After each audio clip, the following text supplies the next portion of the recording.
आकर मुझे अखिलेश यादव के बारे में बात करते, मैं उनसे ही पूछता हूं क्या तुम्हारी माँ और बहन की इज्जत लूटी गई?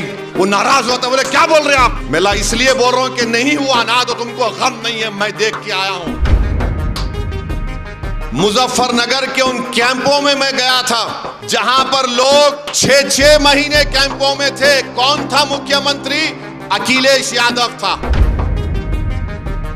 उस फसाद में 50,000 लोग बेघर हो गए थे। 50,000, 100 से ज्यादा मुस्लिम महिलाओं का रेप हुआ था।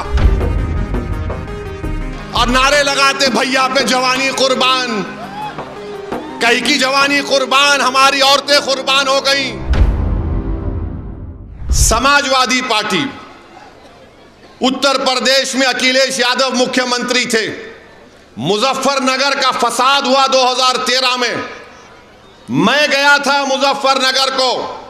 वहां पर जाकर मैंने मरहूम ज़फ़रयाब जिलानी साहब, अल्लाह उनकी मग़फ़रत करे, उनके एक साथी के साथ मुजफ्फरनगर के उन कैंपों में मैं गया था जहां पर लोग 6-6 महीने कैंपों में थे। कौन था मुख्यमंत्री? अखिलेश यादव था, जो मौजूदा विधायक के लीडर हैं। आपको मालूम, उन कैंपों में जाकर मैंने रिलीफ का काम किया था। और आपको अंदाजा नहीं है, नौजवानों को 2013 में जितने 25, 26, 28 साल के नौजवान हैं उनको बता रहा हूं, उस फसाद में 50,000 लोग बेघर हो गए थे। 50,000, 100 से ज्यादा मुस्लिम महिलाओं का रेप हुआ था, जिसमें से 15 मुस्लिम महिलाओं ने कोर्ट में जाकर बयान दिया था, जिसमें से शायद आज भी लड़ रही हैं वो केस। मैं उन महिलाओं से मिला जिनका रेप हुआ था।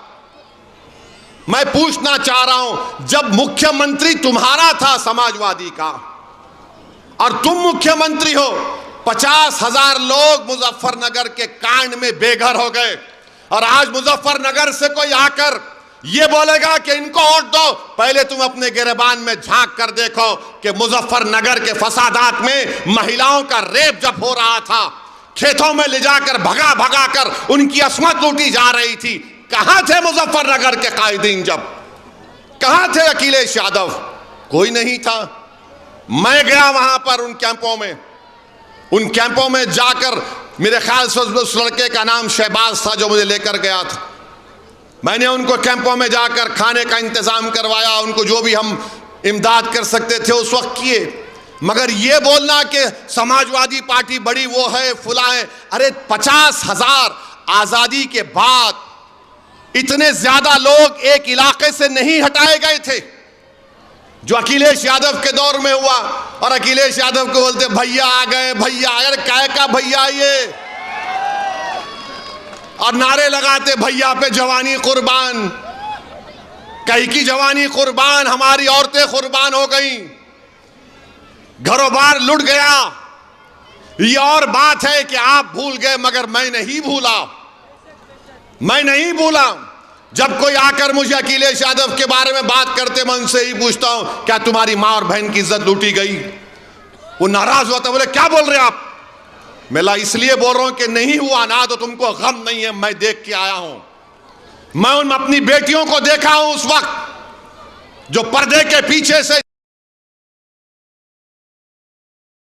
इंसाफ नहीं करा उनके साथ। मैं जानता हूं मुजफ्फरनगर के कांड में क्या हुआ।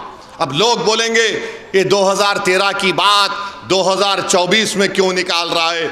मेरे भाई, तारीख को दोहराना, अगर हम नहीं चाहते कि तारीख दोहराई जाए तो जालिम के जुल्म को हमेशा याद रखो, चाहे वो श्री कृष्णा कमीशन की रिपोर्ट हो या 2013 का दंगा हो मुजफ्फरनगर का। तुम अपने सियासी मफाद के लिए भूल जाते हो, मगर असदुद्दीन ओवैसी नहीं भूलेगा इनके एक एक गम को। मैं जब तक जिंदा रहूंगा, लोग कुछ भी बोले, जो लोग हमारे लिए काम करते हैं, जो मुझे जानते भी नहीं है, मेरा फर्ज है कि मैं उनके लिए लड़ूं, मेरा फर्ज है कि उनके इंसाफ के लिए मैं लड़ूं।